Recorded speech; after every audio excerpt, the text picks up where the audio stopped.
गुरु को पाके मिला क्या। तो अक्सर महापुरुष बस इतना ही कह जाते हैं कि जब आए थे तो कुछ नहीं था और आज तो गए हैं, बच्चे फॉरेन में पढ़ रहे हैं, सारे सुख मिल गए हैं। जब आए थे तो लखपति थे, अब करोड़पति हो गए हैं। जब आए थे तो 1000 रुपये भी नहीं थे, अब करोड़ों रुपये हो गए हैं।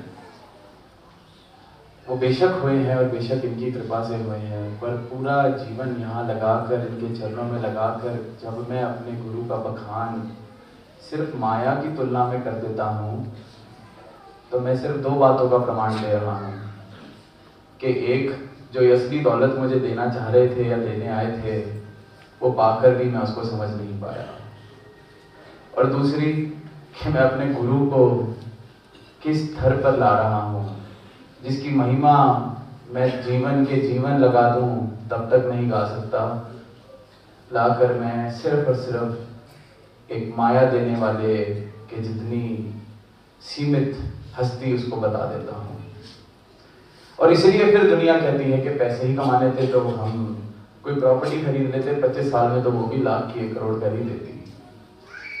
तो पूरा जीवन लग जाता है, पूरी जिंदगी बीत जाती है संतों का संग करते करते, गुरु की शरण में आके, गुरु के चरणों पर नमस्कार करते हुए। और गुरु जो देना चाहता है उससे वंचित रह जाते हैं। और फिर भी सदगुरु दयावान है। सदगुरु के दयालता, वो जो बात की जाती है कि सदगुरु तत् के अंडित करदा मत्थे पांदा वडली। अब वो हम बड़ी छोटी छोटी बातों से ले लेते हैं कि ये कुछ कह भी देंगे कि ऐसे नहीं ऐसे करो, तो हम कहते हैं कि इन्होंने तो अंडित नहीं किया। अंडिठा तो इस मूर्खता को कर रहे हैं जो हम करते जाते हैं कि पूरी जिंदगी बिता के भी प्यासे मर गए, समुद्र में रह के भी प्यासे मर गए। इस मूर्खता को भी अंडिठा करते हैं, फिर अवसर बचते हैं।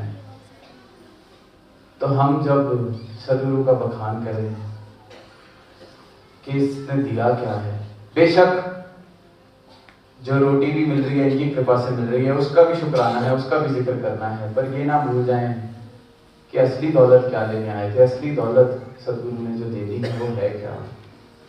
वरना फिर वही बात कि हम इन्हीं तुलनाओं में अगर इस ज्ञान को, सदगुरु को तोल देंगे, तो फिर तो सारी दुनिया ये जो कर्म कांड, पूजा पाठ, कितनी रिद्धि सिद्धियां प्राप्त करने के लिए कर रही हैं और होती भी हैं संसार में, तो फिर तो हम जब माया के ही प्रमाण देने शुरू कर देंगे कि भक्ति जीवन में आई तो माया का क्या घाटा या क्या बढ़ियाई हुई, तो फिर तो इससे ज्यादा रिद्धियां सिद्धियां प्राप्त करने वाले लोग हैं जिन्होंने की हुई है। इससे कई ज्यादा लोग ऐसे बैठे हैं जिन्होंने कभी परमात्मा का नाम भी नहीं लिया, परमात्मा को नकार देते हैं, और वो दुनिया के सबसे रीस, सबसे विद्वान, सबसे जानकार लोग हैं। तो फिर हम कर क्या रहे हैं। आज अवतार वाणी के शब्द में पंक्तियां आई कि ऊंचा हो के नीवा समझे। हमने तो कोई ऊंचाइयां भी नहीं प्राप्त की, फिर भी नीवा नहीं समझ पाते। संसारिक पहलू से भी देख लें, क्या अपने से ऊंचा खड़ा हुआ कोई नहीं दिखता हमें। अगर मैं करोड़पति हूं तो अरबपति कितने हैं। मेरी अगर 50 डिग्रियां हैं तो 100 डिग्री वाले कितने हैं। ऐसी कौन सी मैंने ऊंचाई प्राप्त कर ली है जिसके बेसिस पे मैं ये कह दूं कि यहाँ पर मैं बेमिसाल हूँ या यहाँ पर कोई और नहीं। तो फिर ये बात जब माया के रूप में की जाए कि ऊंचा होके नीवा समझे, ऐसी तो कोई ऊंचाई प्राप्त ही नहीं कर सकता इंसान जिसके बेसिस पे वो कहते कि मैं नीवा समझूंगा नहीं खुद को। यहाँ बात ये की जा रही है कि सही मायनों में ऊंचा वही है जिसने इस ऊंचे को प्राप्त कर लिया है। ये ऐसा ज्ञान, ऐसी दृष्टि सदगुरु देते हैं। और अगर ये दृष्टि जीवन में ना है तो वाकई जो पड़ोसी भी साथ रह रहा है, सारी उम्र इंसान उसी की तरक्की से, उसी की खुशी से परेशान होकर काट लेता है।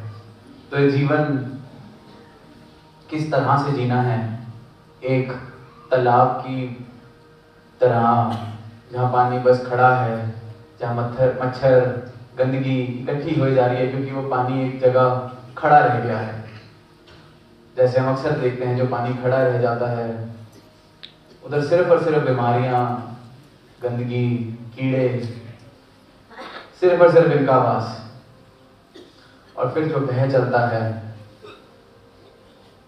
सागर की ओर, वो उस फिर विशालता की राह पर चल पड़ता है। तो इनका ब्रह्म ज्ञान, सदगुरु की शरण एक बूंद को सागर करने की विधि है। एक बूंद को सागर करके एक सागर जैसा जीवन देती है।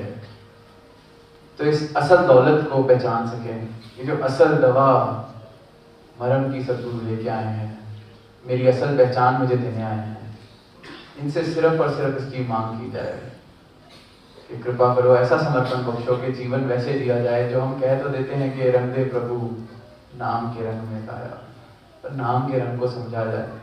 इनसे इनको मांगा जाए तो किसी लालच से नहीं कि इनको ये बोला जाएगा कि आपसे आपको मांगते हैं तो साथ वाला कहेंगे वाह इनकी मांग भी देखो कितनी ऊंची है। तो जब कुछ भी किया जाए और एक एक्सपेक्टेशन के साथ किया जाए, उम्मीद के साथ किया जाए कि प्यार से इसलिए बोलो कि सामने वाला तारीफ करे कि कितने प्यार से बोलता है, वो तो फिर अहंकार को ही बढ़ाने वाली बात होगी। तो जीवन में सदगुरु आए हैं, बहुत हम भाग्यशाली हैं, पर इस प्रकार से कहीं जीवन ना हो कि इस सहज में मेरे अगर जीवन में आ गए तो मैं इनकी कदर ही ना कर पाऊँ, मैं इनको समझ ही ना पाऊँ। फिर मैं कहीं इनको सहज में क्योंकि प्राप्त हो गए तो जो इनका विराट स्वरूप, जो इनका ज्ञान, जो अमूल्य दौलत इनके पास है, वो समझे बिना मैं अपनी छोटी बुद्धि के हिसाब से ही इनको समझता जाऊं और दुनिया को भी उसी छोटी बुद्धि के हिसाब से समझाता जाऊं। तो ऐसी गुस्ताखी से हम बचें और ऐसी गुस्ताखी से सदगुरु ही बचाएं। यही अरदास अपने लिए भी और सारे ही मानव परिवार के लिए कि आप जी जो हैं आपको उस नज़र से हम दे सकें। दास कई बार वो गीत की पंक्ति आती है कि तुमको कोई देखे तो मेरी नज़र से देखे। तो दास ने कहीं मौका मिला तो कहा कि मेरी नज़र तो बहुत ही मैली है, मेरी नज़र से आपको कोई देखेगा तो पहचान ही नहीं पाएगा, तो आप अपनी नज़र से ही दिखाना सबको। तो आप जी नज़र बख्शें अपने आप को देखने की, आप जी दिखाएं कि आप जी क्या हैं। इसी अरदास के साथ दास इजाजत चाहेगा, प्यार से।